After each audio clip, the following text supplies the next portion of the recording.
Peace to the saints. The most important quality that any human being can have, be them male or female, adult or child, is the ability to recover. What you find is that life is opportunity mixed with challenge, and in the midst of the challenges that break you down in life, the question is, how do you rebuild yourself? But there is some depth to that, which is to say, number one, how quickly do you rebuild yourself? Everyone's eventually going to recover, but can you recover quickly? That's the key. Number two, when you're in the recovery process, are you graceful in that process? And number three, when you're getting back after it, whatever it is, or whatever the thing that broke you is, are you optimistic? I want to talk through a couple of these pieces, because a lot of you are going through life, in some cases it's hell on earth, it's breaking you down, and you're going through suffering when really that's not necessary. I've heard people say that life is a game. Well, if life's a game, have fun while you're playing. And if life's a game, don't take the L so hard. We still in the game, we still out here. As long as you don't get permanently set on that bench, it's gonna be fine. There are a number of things that I played through my head.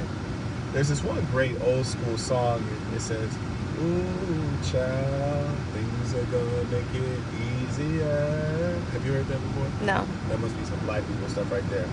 But that's the kind of mantra you want to have in your head, in addition to a number of other things I want to share with you. Number one, I like this concept that some of the Christian sects have, which is of being born again.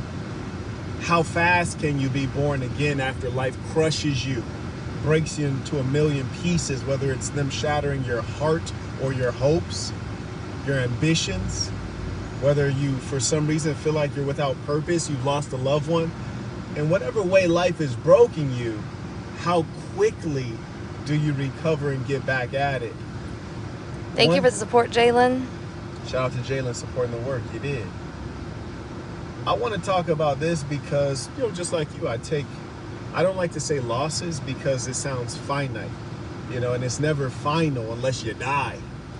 Really, I think of it as challenges or setbacks or missteps. It's happening to all of us, but the best among us can handle it with grace. We can look so good while we're doing it that it doesn't even look like an L. You feel me? There's some people, damn, my boy tripping over here in this raggedy ass car. There's some people, they take a L and they look like they took a L. That's because they don't know how to take a loss like a boss. So let me tell you the number one thing. You're gonna be better off when you expect L's to occur. Yeah, that's right.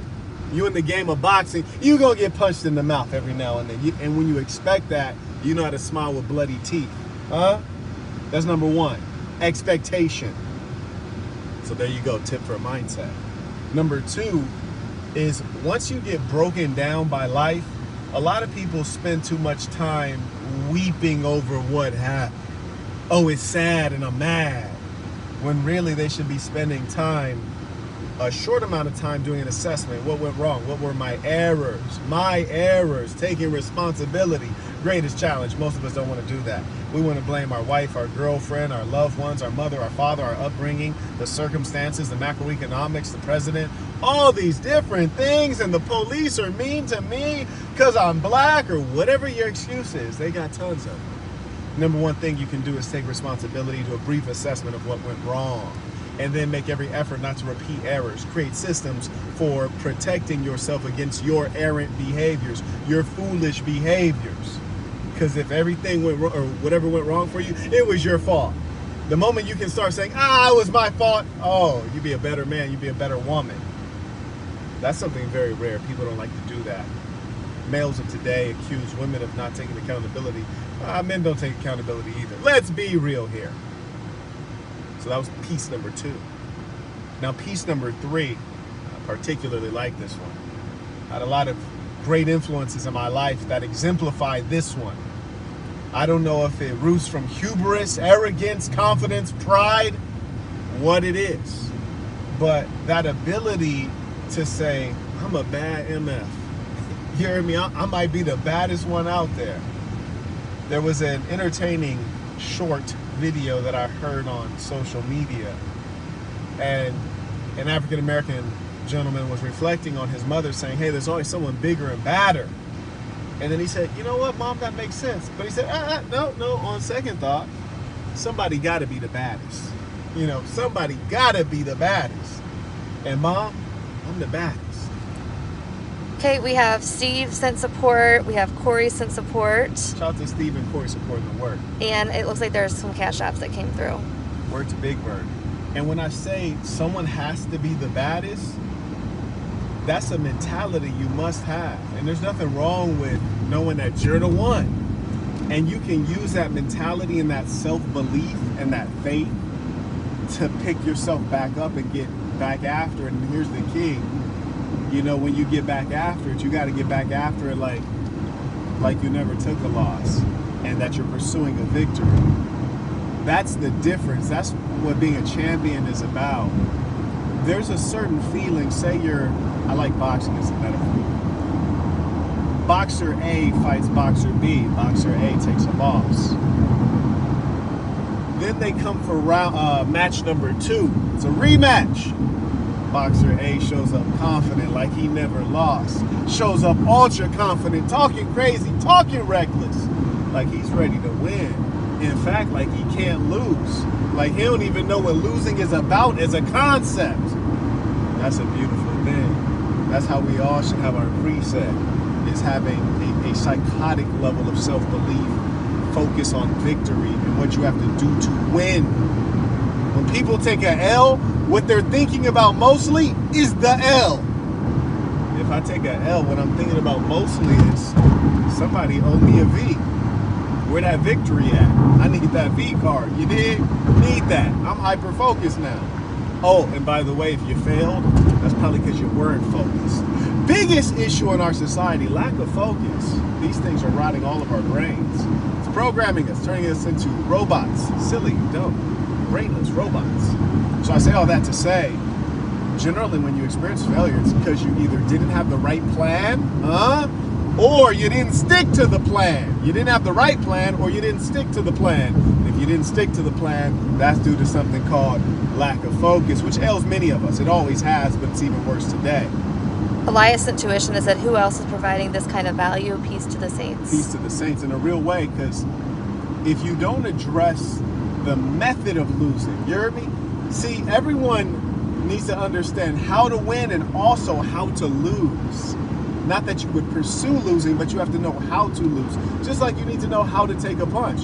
You could take a punch and it could knock your head clean off and you end up laid out. It would knock your head clean off. You get what I'm saying. Or you can take a punch and you can do what's called rolling with the punches. So it has little impact on you and you can continue fighting and persisting. What I'm here to tell you is that this Christian concept of being born again is the most powerful mentality you can have, and you must be able to reincarnate yourself, be born again in an instant upon your own demand. And what I mean is you take a loss, go to the bathroom, freshen up, come right back out like you never took an L, like you're ready to get back at it, like you're ready to win again.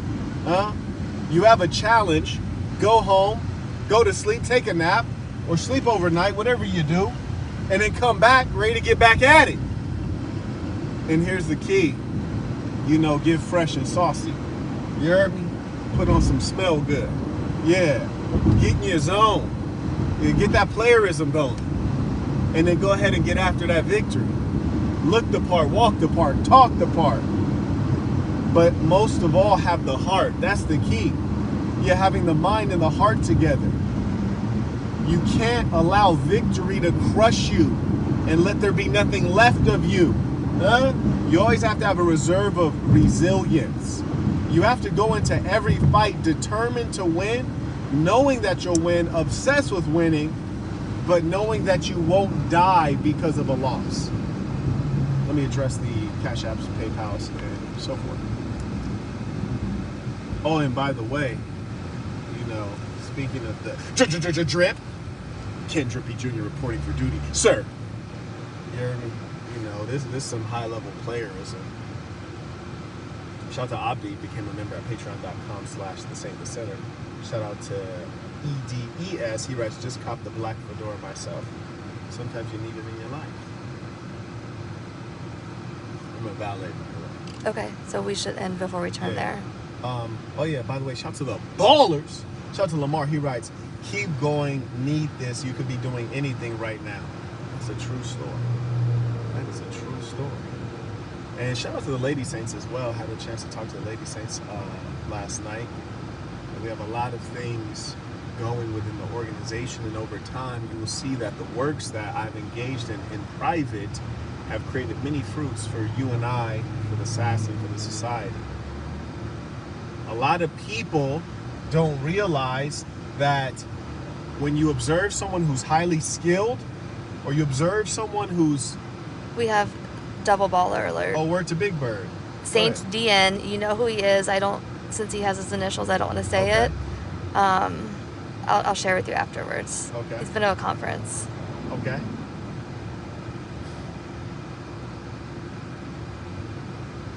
He said peace to the saints. Peace to the Saints. But we should get... You said we should wrap up? Yeah. Okay, Saints, I gotta roll. I'm almost at my destination, but I want you to go on today. I don't care what happened to you. Okay, Major Mind and Soul said in a 2-day fast, but I'll feast on this ism, peace to the saints. Peace to the Saints. I don't care what happened to you. Get after it brand new like you never took a L. Go out and win. Be confident. Peace to the Saints.